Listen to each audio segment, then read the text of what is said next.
Et pour terminer notre émission Fenêtre sur l'emploi, on parle du burn-out. Alors on en a beaucoup parlé sur les symptômes, sur la détresse bien qui traverse les collaborateurs. On en parle aujourd'hui maintenant sur comment réintégrer un collaborateur qui a eu un burn-out. Et on en parle justement avec Clara Leparquier. Bonjour Clara.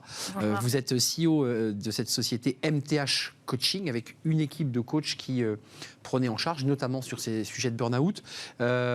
Concrètement, d'abord, les salariés qui ont eu un burn-out, c'est une question un peu naïve, mais ils reviennent au travail ?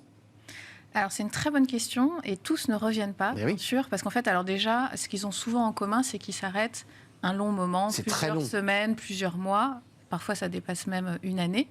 Et donc, évidemment, il y a beaucoup de remises en question, une coupure totale avec le travail pendant cette période. Et donc, on a 3 grands cas de figure.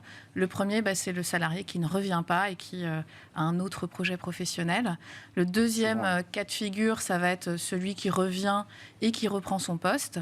Et le troisième cas de figure, qu'on a aussi eu l'habitude d'accompagner, c'est quelqu'un qui va revenir en entreprise, mais qui va changer de poste. Alors, typiquement, récemment, on a accompagné un salarié qui trouvait qu'il perdait du sens dans son travail, qu'il était trop déconnecté du terrain. Beaucoup, hein. Voilà, et trop déconnecté du terrain. Et donc, il est passé d'un poste siège à son retour à un poste terrain, et ça lui convenait mieux. Ce chiffre OMS, quand même, ça c'est un diagnostic que vous avez, vous, en tableau de bord. Un salarié sur 4 fera un burn-out durant sa vie. Oui, c'est énorme, c'est inquiétant. Effrayant. Inquiétant, ouais, c'est clair. Et c'est une statistique qui fait peur, et en même temps, ça veut dire qu'il est urgent pour les entreprises de se saisir de ce sujet, comme vous l'avez dit, dans la prévention, et aussi une fois qu'il y a un cas de burn-out qui a été avéré dans une équipe, se dire que c'est peut-être aussi un signal de potentiels autres cas qui pourraient intervenir dans cette même équipe ou dans l'entreprise de façon plus générale. Alors, je vous pose la question parce que ça, c'est votre métier, c'est votre cœur de métier, c'est quand même de permettre à ceux qui souhaitent revenir de les accompagner. Oui. Il se passe quoi dans la tête de quelqu'un qui a fait un burn-out et qui dit je me sens maintenant capable, avec l'accord des médecins bien sûr, de réintégrer mon travail, voire même mon poste. Qu'est-ce qui se passe et de quoi a-t-il besoin ? Alors, il se passe un certain nombre de choses, et puis évidemment, dès qu'on traite de l'humain, ça peut être différent d'une personne à l'autre. Oui. Mais en général, ce qu'on retrouve assez souvent, nous, dans les personnes qu'on accompagne, c'est beaucoup d'appréhension. Et puis, il faut savoir que la personne n'est pas totalement rétablie forcément au moment où elle reprend, d'où aussi souvent des reprises progressives avec des mi-temps thérapeutiques. Et donc, ce qui se passe, c'est qu'elle peut avoir peur du regard des autres, peur d'avoir failli, de ne pas avoir été suffisamment fort, d'avoir craqué. Une culpabilité aussi du collaborateur qui se dit j'ai pas été à la hauteur. J'ai pas été à la hauteur. Peur de ne pas être à la hauteur aussi au moment de la reprise. Donc vraiment un ensemble d'appréhensions. Quel va être le regard des autres, comment trouver le bon équilibre cette fois-ci. Parce que finalement, ce qu'il faut aussi savoir, c'est que dans les, si je peux me permettre, clients au burn-out, c'est quand même des personnes très investies, très engagées.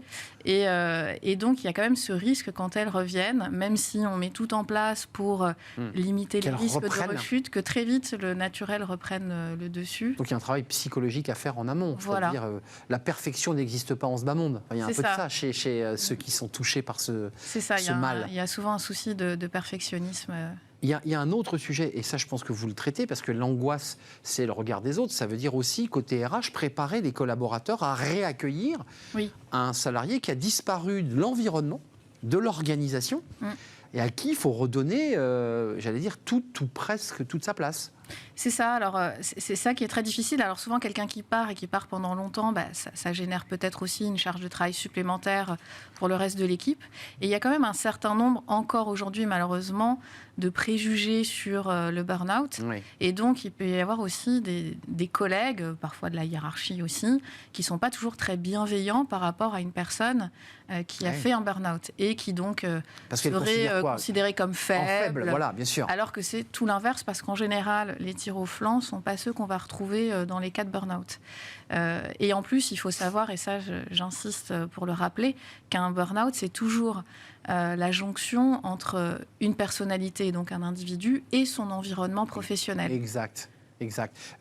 Concrètement, l'impact, parce qu'on a ce chiffre pour conclure, l'impact est terrible pour l'entreprise si elle ne s'attelle pas à ce sujet.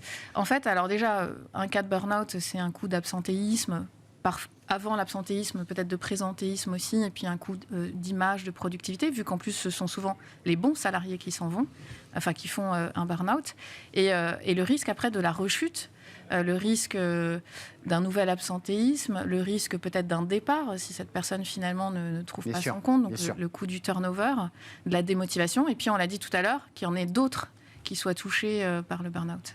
Merci Clara d'être venue nous éclairer sur ce sujet qui est un sujet sensible dont on ne parle pas beaucoup parce que c'est un sujet très pudique. Souvent, ça se passe évidemment dans l'intimité de la relation avec vous, avec vos coachs. Merci de nous avoir rendu visite. Vous êtes la CEO, la fondatrice de MTH Coaching et vous adressez notamment, pas seulement, cette question du burn-out. Merci Clara de nous avoir rendu visite. C'est la fin de notre émission. Merci de l'avoir suivi.